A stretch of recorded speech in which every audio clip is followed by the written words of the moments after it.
Hello, welcome back to the podcast Journey to Well. So today I am joined by Jeanne. She's the founder of Figgy and Figgy Soul, which is a skincare company. And I'm gonna let you introduce yourself in a second, but I have to share a little bit in 1 second. She's also a 1-3 emotional projector before I forget that. But when you first reached out to me, I was like, I don't know, do I want to have someone like on a skincare that sells skincare on my podcast? That's interesting. Like, why did you reach out to me? And then we hopped on a call and we're chatting. And one of the things that I love so much about you, and I love so much about having this conversation, is that we are talking about two things that I've never heard talked about in the same sentence, which is anxiety, panic disorder, and skincare. So I'm Yeah. super excited to have this conversation with you. I'm going to let you introduce yourself now, and then we're going to kind of talk about how those two can even be in the same sentence together. Oh, cool. Thank you so much. So I'm so happy to be here.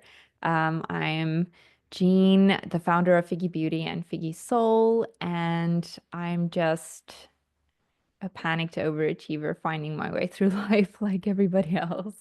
Hey, love it. Yeah. It's true. Yeah. We're all trying to figure it out. I also really want to talk about you being a projector because I know that you know a little bit about human design as well. So we'll get all into that. And emotional projector. I mean, there's a lot of pieces I think that I would love to bring together. But first of all, let's start at the beginning.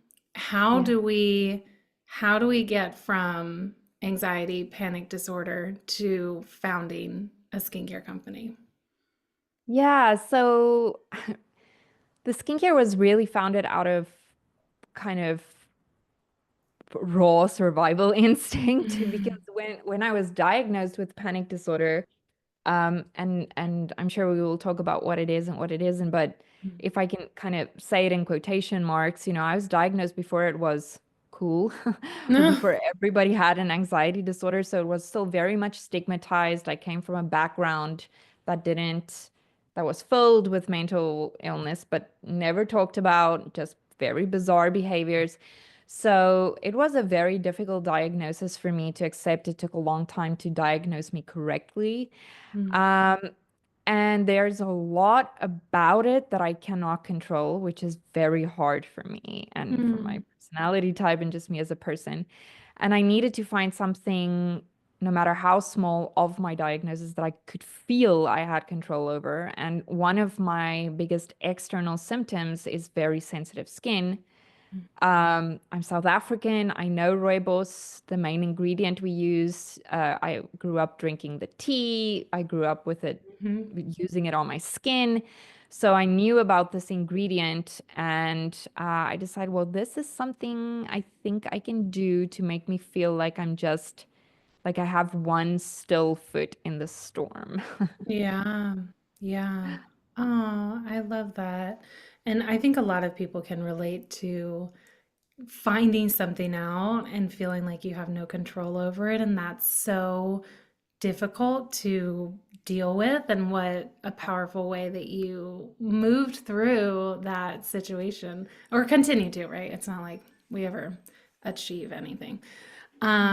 So I'm curious, you said, before it became popular in quotes, and I really want to kind of dive in there because I agree with you. And I think one of my most important messages, especially with anxiety, is that everyone's anxiety is different. So I don't ever want to come from a place of like you're not experiencing this or bringing anyone down. In the same breath, I also do think that we use the term anxiety very lightly and very loosely today, and we use it almost in different meanings, right? Like sometimes it's excited, like I'm really anxious to have this conversation with you today, Mm. and it's not like I'm like having an anxiety attack, it's that I'm kind of excited to have this conversation with you today. Or I was really anxious to go into that meeting, and it's maybe meaning more like nervous. So I'm curious to hear you define what is anxiety, what's a panic disorder, and I would love to start with what is it not? And then once Yeah. we define what it's not, then we can define what it is. Yeah. So, I mean, I think I would just like to kind of set the foundation as confirming that it's not at all that I obviously don't believe there are things like I have been diagnosed with an anxiety disorder. Yeah. It's not that I want to take away from somebody's very, very scary experience. I'm just saying that there is a lot of kind of focus on anxiety at the moment in the world that I feel has shifted to a space where those of us that really, really, really do struggle and have been properly diagnosed have Mm, extra challenges to face in trying to exist in this world. sure. So what anxiety is not is it's for sure not some kind of pop culture cool word. Like if you watch these reality TV shows, how Mm. often do you hear somebody saying, "Oh, you're giving me such anxiety right now," or Yep. "I went to my coffee shop and they didn't have my latte and it gave me such anxiety." That is not that is not anxiety. And we do live in a world where we have been blessed with a myriad of human emotions, and not all of them are fun. It's Yeah. not nice and fun to feel angry or frustrated or irritated or sad or, really sad. And it's also not a great feeling to be super stressed, but Mm, it's normal. It's part of the normal frame of human emotion. Stress is a good thing in certain senses because it activates your fight or flight. It helps you understand when there's danger. It helps you prepare for big moments, like that kind of stressed, fluttering feeling you get before a big speech or an important meeting. Um, and it's completely normal to have phases and stages in our lives on a weekly basis where we're more stressed than yeah. we are at other times, right? So, anxiety is not stress. There is a difference between stress and anxiety. Stress is something that happens to you because of a certain situation. And when that situation or something connected to it is cleared up, the stress goes away. So you're really stressed about the speech. When the speech is over, you Hmm. feel so much better. Um, and of course, there can be other instances that overlap with a kind of heightened chronic period of stress in your life. For example, perhaps you've experienced burnout. Hmm. Perhaps you've gone through a really difficult life change. Or perhaps you've just been in a kind of business situation where you've been operating on a very high stress level for a long period of time, and you need some intermediate help to help you kind of cross this bridge back into a place of normalcy. Hmm. But again, like that is chronic or heightened stress. It's not anxiety. Mm, Anxiety, on the other hand, is um, actually anxiety disorder. There are many different types. Those include general anxiety disorder, generalized anxiety disorder, panic disorder, yeah. obsessive compulsive disorder is a type of anxiety. Yeah. Um, And what differentiates anxiety from stress is where you go down from stress feeling better when the situation is cleared up. You never, ever come down from that when you're anxious. It is so intense that you cannot function normally Mm-hmm. every day because you're always shaking, you're always buzzing, you're always concerned and overwhelmed with these constant worries and overwhelming thoughts. Um, and then what happens is your your body starts sending these fight or flight signals, right? Everything starts going crazy. Run, run, hide, protect Mm, yourself. And when that happens to you on a daily basis, when you're never coming down from that, your body starts getting fatigued and it starts getting tired and it yeah. starts sending wrong signals because it's confused. Mm, So you may see something it may not be stressful to anybody else around you, but your body may interpret it as, okay, this is a tiger, it's attacking me. yeah. That is anxiety. And with that comes an entire life change because it affects everything in your life. Mm, Um, be, you know, it has little tentacles that reach out. So you may have gut issues like irritable bowel syndrome or Crohn's disease or celiac or um, uh, you know, any other type of gut issue that comes with that anxiety, insomnia, migraine attacks, um, food sensitivities, having really weird or bizarre symptoms when you get hungry, um, sensitivity to light, smell, mm, touch, sound. Um, that, living with that every single day, that is anxiety. mm, Thank you. Thank you for defining that and really kind of shedding light on both of them. And again, not that we're negating anyone's situation and No, call not at call it all. call it stress, call it anxiety, but I do think that it's really important to have these conversations because we also don't really know what we're going through until somebody shares it with us and somebody shares and we hear some information about like, oh, maybe this is something that I need to look into or that I need to learn more about. So I think it's really important to have that conversation. I'm curious if you're willing to share a little bit more about your story, how that experience was kind of going through the diagnosis process, but now, I mean, this has been, and when did you found Figgy? Figgy was founded in 2022. Okay. Yeah. So yeah, so this has at least been a few years. So how, yeah, how has that journey been from the beginning to where you are now? So for me, I've always had issues with anxiety. My entire life, Okay. I'm, it's affected me. Mm, For example, I would so before I understood the difference, stressed, because that's what mhm. I thought it was, I Mm, would regularly have, like, I had periods where twice a month I would have symptoms akin to food poisoning. You know, like oh, I've eaten something wrong, I'd be vomiting, I'd be sick, I wouldn't be able to oh, function for 3 days. And this was all a symptom of my stress. You know, yeah. this is how I operated. I was always shaking, I was always overthinking things, I was always, you know, making things so big in my mind.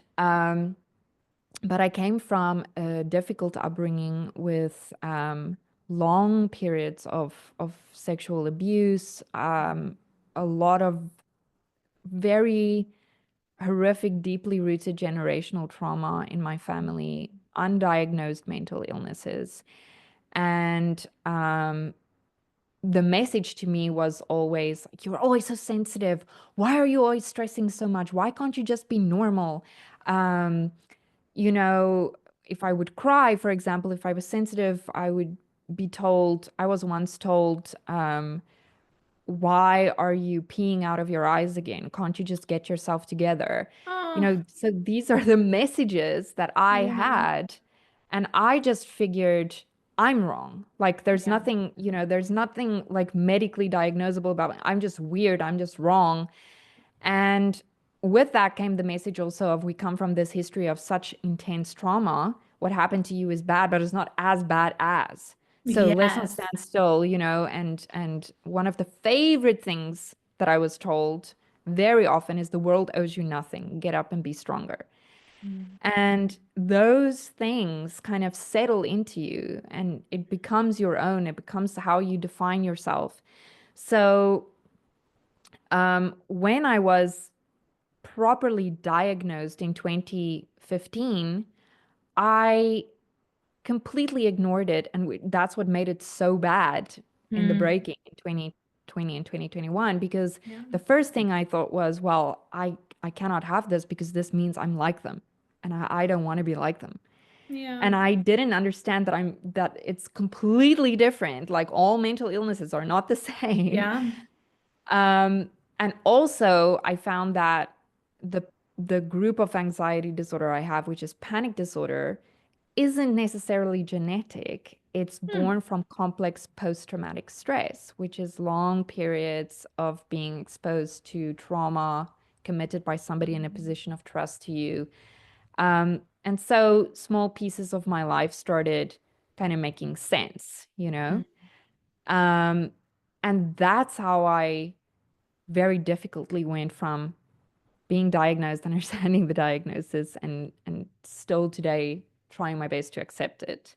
Hmm.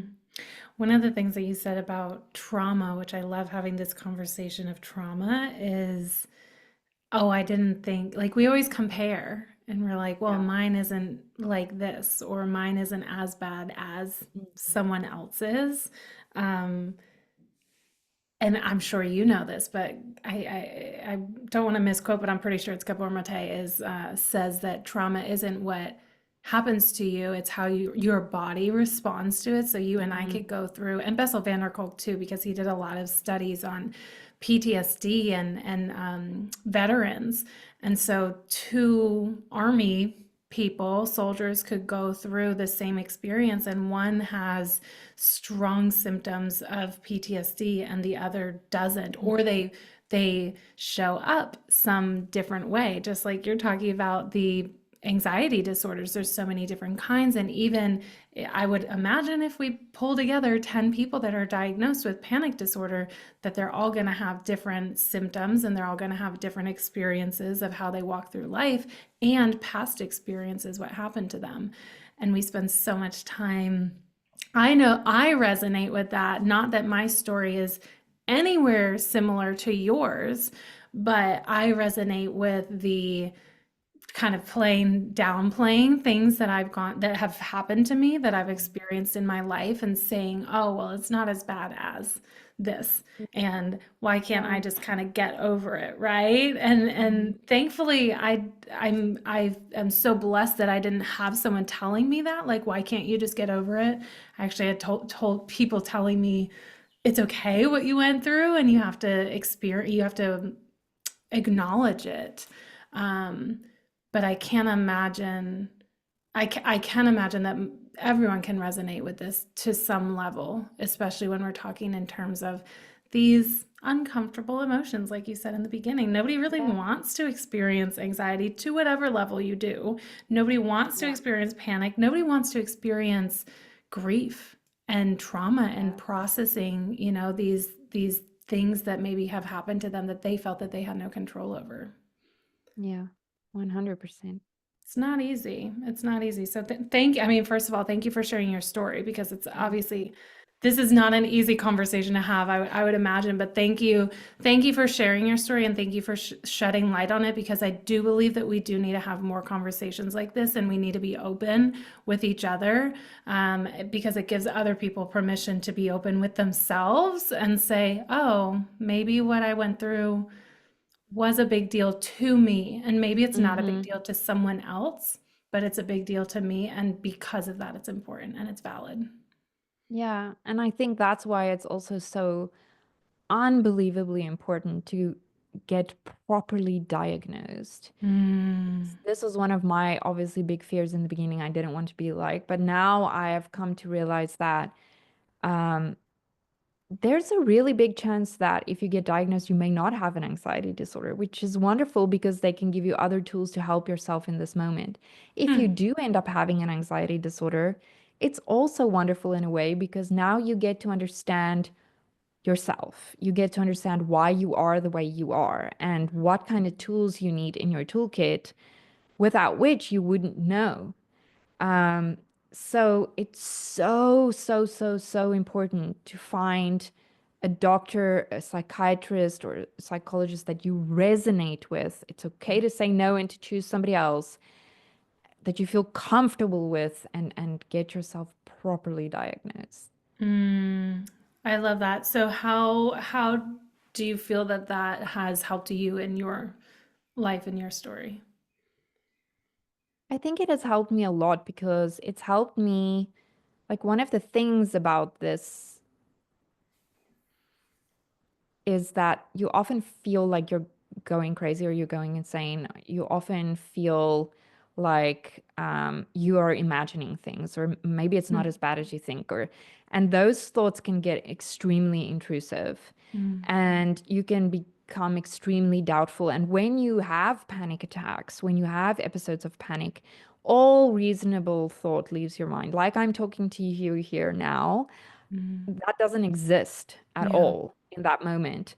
And you cannot logically explain to yourself, okay, I'm having a panic attack, Yeah. like my brain is knocking out the alarm glass, it's sending all of these signs and signals. You go to, I'm having a heart attack, I'm having a stroke, and you go through that whole process of again of it cannot just be stress, it must be way worse than like anxiety. Anxiety Yeah. can't do this to you. So it's so, so, so important to understand that, and to know what the different parameters are, and how you're going to see where you need to go. Mm-hmm. Mm-hmm. Do you mind sharing some tools that have been very helpful and supportive for you?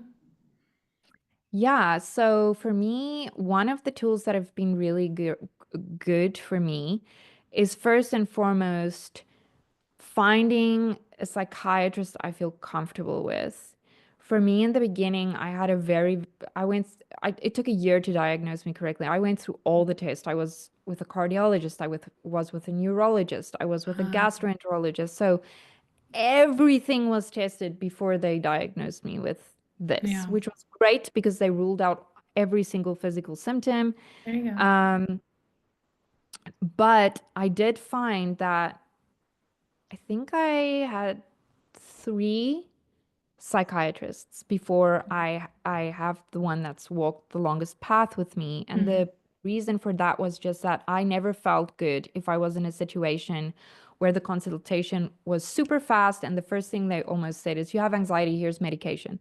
Yeah. So, make sure they take the time to speak with you, to ask questions, to discover, to make an effort to understand if there's something else they can do for you. Is this really it? Have they done all the tests? Mm, That's something that helped me a lot, because that gives you, in your calmer moments, the peace of mind that you need to be able to tell yourself, okay, this is what's happening to me when these things happen.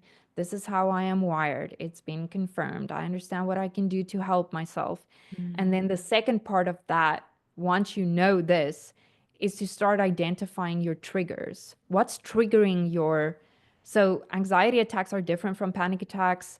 Not all anxiety disorders look the same. For mm, me specifically, I needed to find out what is triggering my panic attacks. mm. Um, and then there are things that I realized I don't do well with, like, for example, large crowds, big noises, and a lot of flashing lights. Yeah. I didn't, I can't get hungry. I need to have kind of physical exertion every day.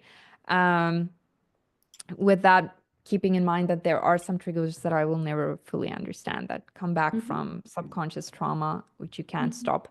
But those were the two biggest things for me. Finding that doctor that really takes the time to understand, and then figuring out what your triggers are. Mm. Yeah. That's huge. That's huge. And yeah, understanding that sometimes we don't know what the triggers Yeah. are, and that's okay. Yeah. You have in the beginning, I shared you're a 1-3 emotional projector, and one part of that, you and I both are 1-3s is our profile. And the Oh, one cool. line, yeah, so I think we have some. I'm a 1-3 sacral manifesting generator though. So different, but the profile is the same. And one of the things that I love that you keep reiterating is for me, like my language is that one line coming out, because the one line is the investigator, and I do really well when I can understand something. Mm, So if I have, like you're saying, like once you have the diagnosis, or once I figured out these triggers, or once I did the research on this medication or whatever it is, like the investigator does really well with data, and investigating and researching. It's also called a Yeah. researcher.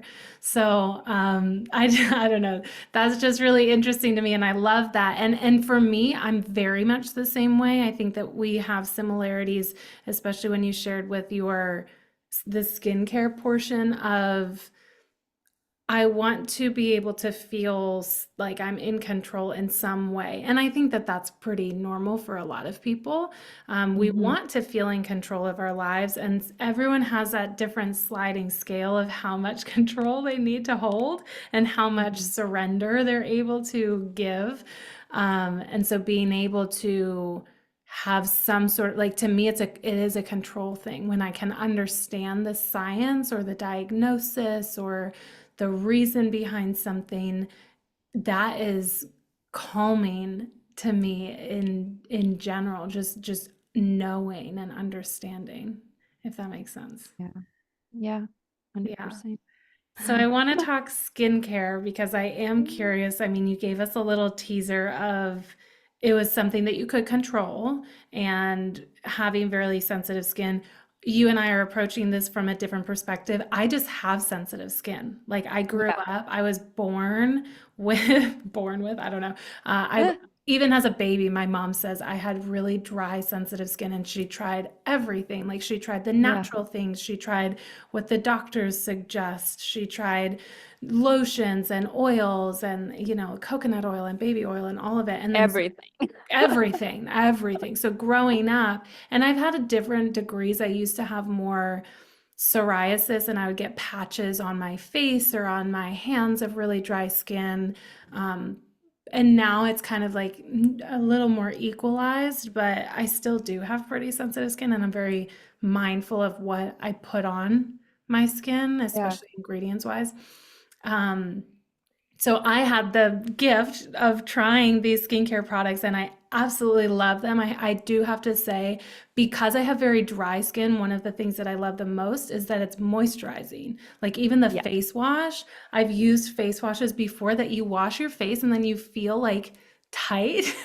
You're like, my Hmm. skin is already so dry, and now I have to lather on so much moisturizer. And then you go to bed and you wake up and your skin is dry again. So I really do love that. Love that there's no smell, like literally no smell. A lot of things say unfragranced, and then they still have a smell. But this, like you're like, are you putting? If you couldn't feel anything, you wouldn't know that you're putting anything on your face because you can't smell it at all. So I really do love those two things. But I just went on a tangent talking about the skincare. What's my question? Tell me about it. Tell me about this skincare, and then I'll Ah. tell you more things that I love. But thank you for. I really do love the products so far. They're super in line with what my skin needs too, which is Oh, I'm so happy you enjoyed them. And it's great to hear that because um, Figgy is specifically made for dry, sensitive skin. We don't advertise as anything else. We've had many times where people ask us, I have oily skin and can I use it? I mean, if you want to use it and you have a great experience with it, I love that for you, but I'm never going to recommend it to you because we yeah, really, really formulated it for dry and sensitive skin. And that's what you were talking about with the cleanser as well, because I completely stand by my double cleanse, but for somebody with dry, sensitive skin, that can be a lot for your skin to yeah, handle. So I wanted it to be a cleanser, duo that didn't leave your skin completely stripped, but clean. So it's interesting that you say that because a lot of times when people try the products, especially at events or trade shows, they're often confused when we then give them the moisturizer because after they tried the cleanser, they think they've had the moisturizer. yeah. I So could see that for sure. I love that, and I'm I like the so double happy. cleanse. Yeah, yeah. The double cleanse is something that took quite a while to formulate. But what's really special about our products is that it's made with rooibos tea. Have you ever had rooibos tea? I haven't. I know what it is, but I think I've had like maybe something that has rooibos in it, but I've never had Okay. straight up. So if you have the chance to actually have straight up pure South African rooibos tea, Mm, you should try it. okay. And I mean, South Africans, we grow up with this. Like that's the first thing you get in your baby bottle after mommy's milk, right? Because um, this they call it a tea, but it's actually a herb. So you're actually Yeah. drinking a herbal brew. It's not from the Camellia sinensis plant, and it has decades of scientific research behind it, like from all corners of the world. And if you drink it as a tea, it's been proven to be cancer preventative because of its very unique anti-inflammatory properties. It's been proven to help prevent heart disease, diabetes. They've just finished new tests with it that proves that it is an intense help to irritable bowel syndrome, again, Mm. because of this inflammation. And it's a very unique antioxidant. So it only grows in a very small part of South Africa, specifically in that region. And it has a polyphenol structure or a structure to the plant that no other plant or species on Earth has. And we actually had an issue where France tried to reproduce it and plant it and sell it as rooibos, and South Africa won the court case to say that you can't do that because as soon as you take it out of that specific region, it loses all of its magical properties. It's not the same. It Ah, doesn't have any of those abilities. yeah. It has to grow in that soil, in that climate. And we won the protected designation of origin. So it's just so well researched. Also as a topical application, we use it for baby bum creams because Oh. it's so good at soothing sensitive skin. It's a natural antimicrobial. Um, Hmm. if you're struggling with acne, it's moisturizing. So all of our products contain rooibos for that extra super sensitive, you know, Mm. something.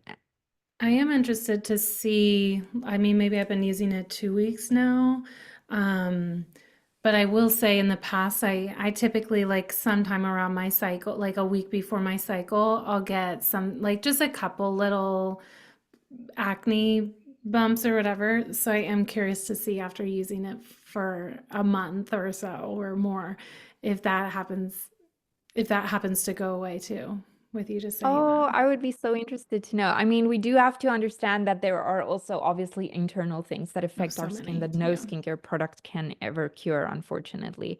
But it does help to avoid putting things on sensitive skin that has been scientifically proven to upset sensitive skin. Mhm. So that goes back to what you said, it really has no smell. And the reason for that is most sensitive skincare products are fragrance free, but they are filled with essential oils. And Okay. unfortunately, if you have sensitive skin, you can be very sensitive to that because it comes from plants, botanicals, fruits, and it's very highly concentrated. Yeah. And these plants and botanicals have their own natural fragrances that upset your skin, and the fruits have natural exfoliating acids, which you should absolutely avoid if you have sensitive skin. Hmm. Yeah. Yeah. And I haven't, I mean, there's been a few products that I found over the years that obviously work, but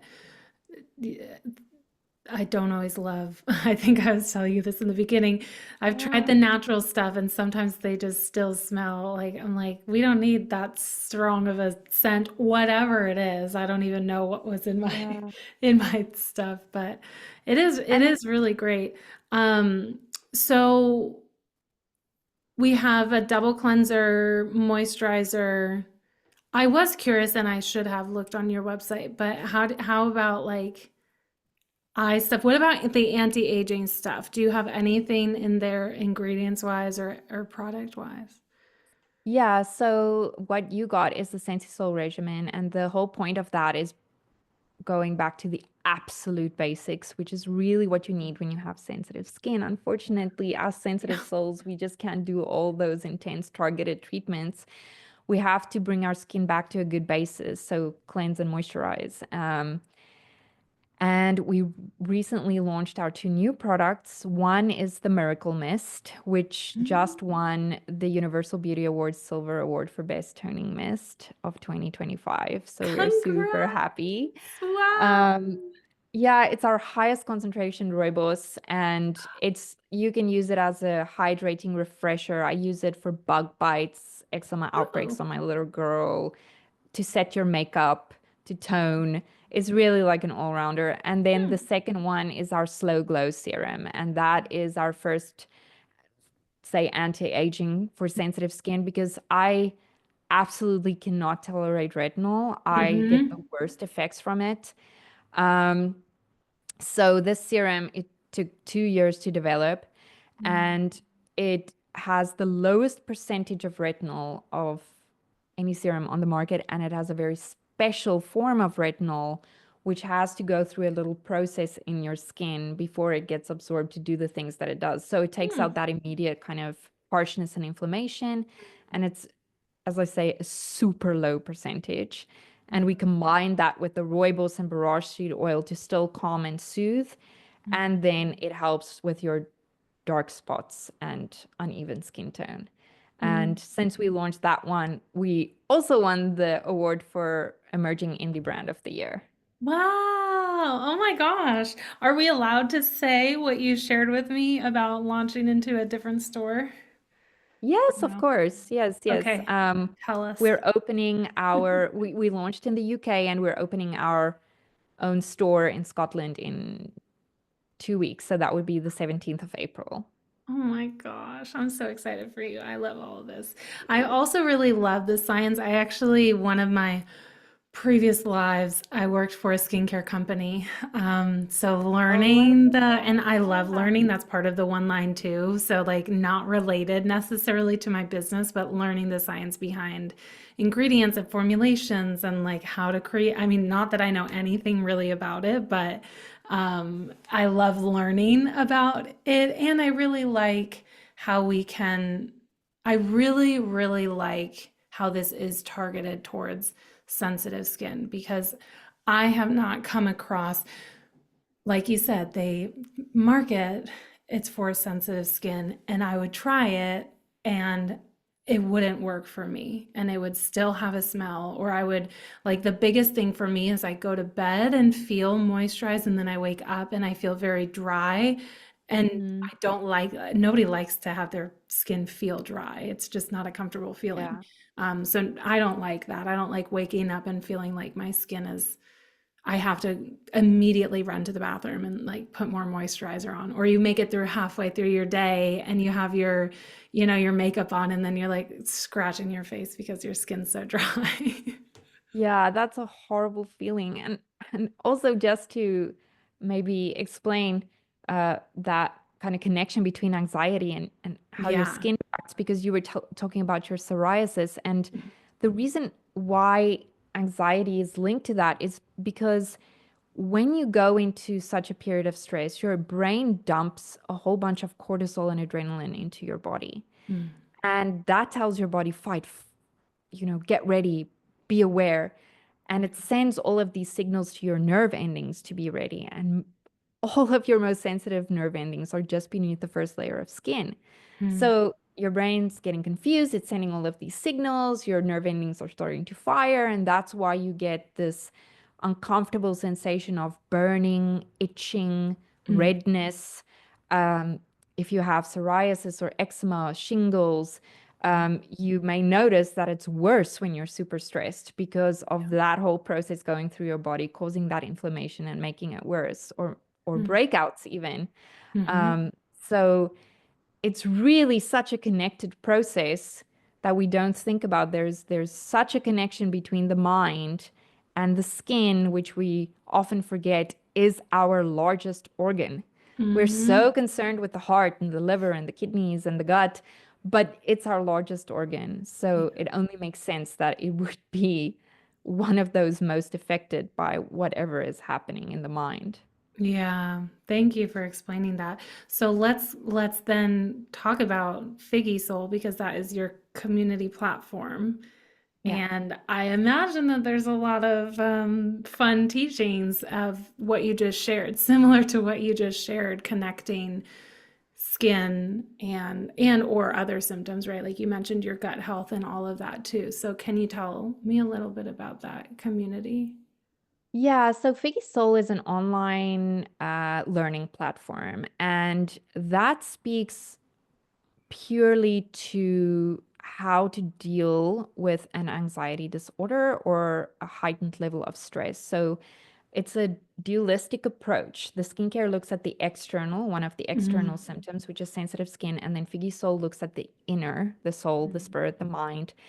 Um, and it's based on my own journey. I present the courses and I take you literally from the breaking, from the moment where you're diagnosed or you go through this big shift in your life, or maybe you had burnout or whatever it is, from the moment you're there where you're so broken that you absolutely do not know what's going on. Should you see a doctor? Shouldn't you? Who should you talk to? What questions should you be asking? How do you just function normally? Um, and everything you go through in that phase to a place where you can kind of start comfortably coexisting with this diagnosis.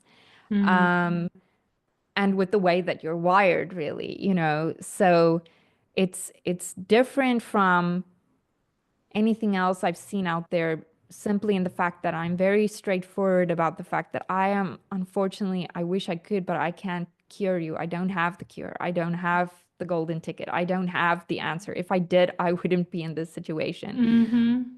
But I have learned how to read my manual well, and I can teach you how to read yours Mhm. so that you can be the best that you can be with the way that you are wired. Because I think we're continuously getting this message when you're diagnosed with an anxiety disorder that you are somehow wrong, you're broken, you're not functioning the way you should be functioning. Yeah.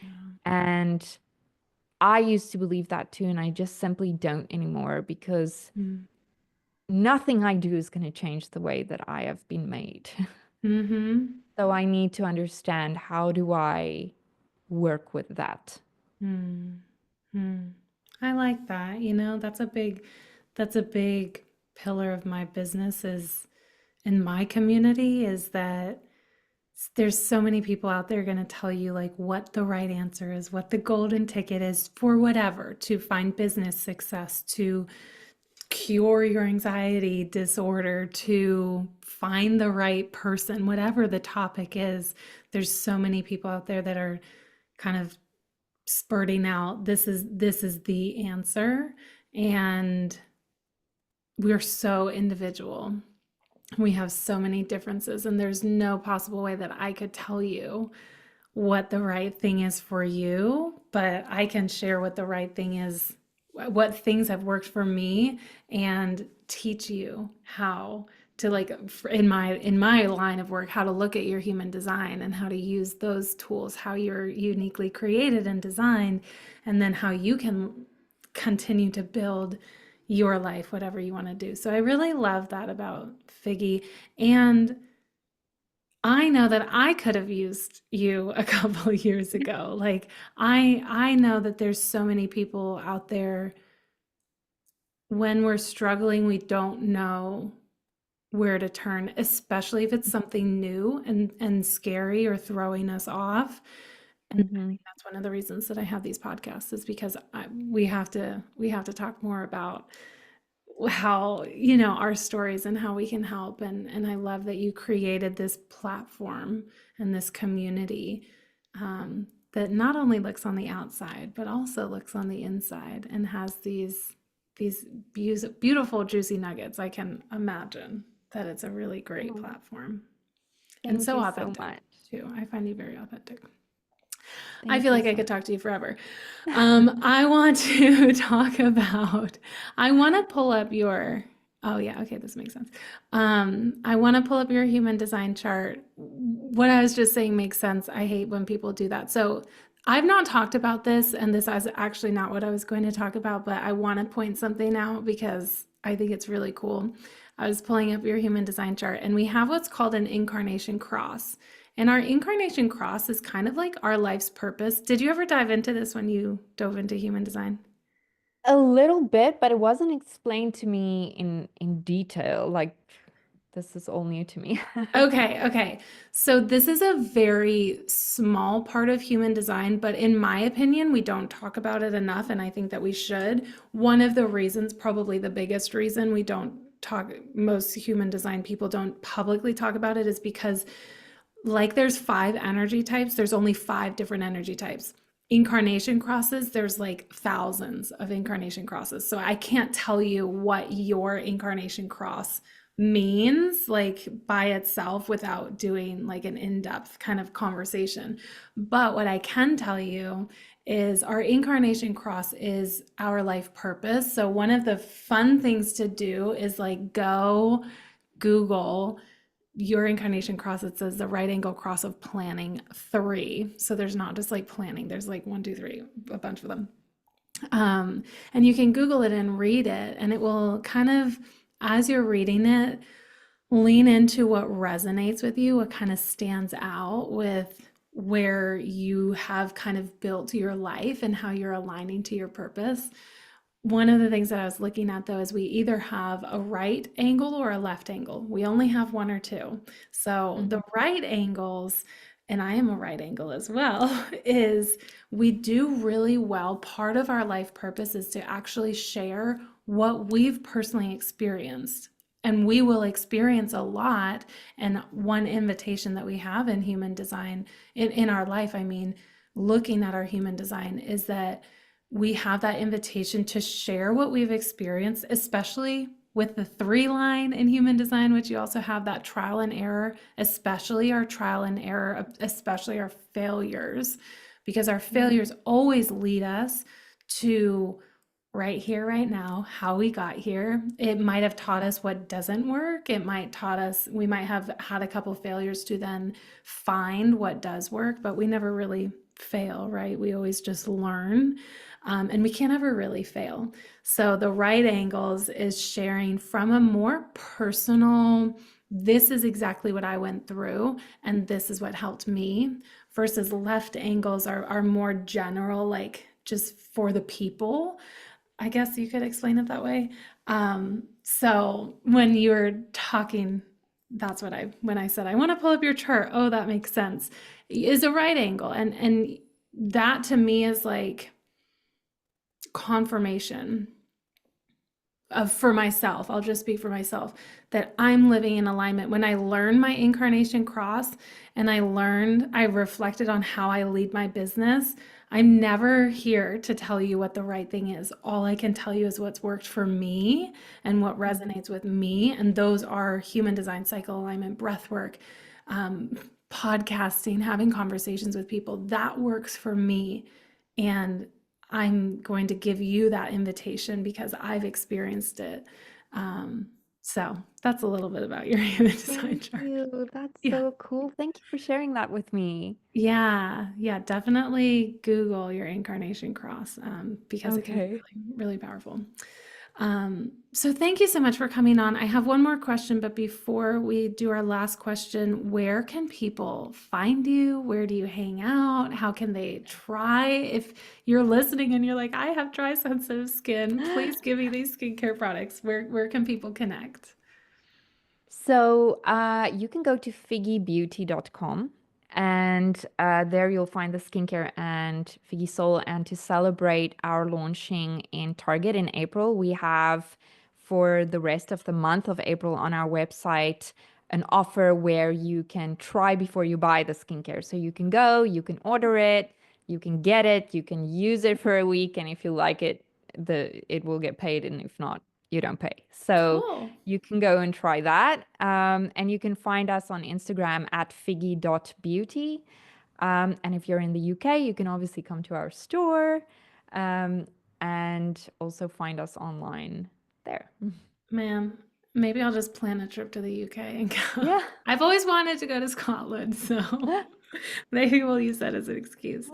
Thank you for coming. The last question is if you were standing on a stage and you had a microphone and you had the opportunity to share one message with the world, what would that message be? I am here for you. Please let me help you if you need it. Mm, I mean, that's just really an heartfelt, open invitation. I feel like so many of us are seeking, but we don't know where to find. mm, And if you are seeking, I may be able to help you. mm. I love that. I like that. So many of us are seeking, but we don't know where to find. We don't. Yeah. But we will find the right people when I believe we'll find the right people when we Yes. need it. And Yes. hopefully I know that this episode will speak to a lot of people and we'll Thank find the you. right people. Thank you so much. Thank you so much for coming on. This is a really great conversation. Thank you. I'm so glad to be here.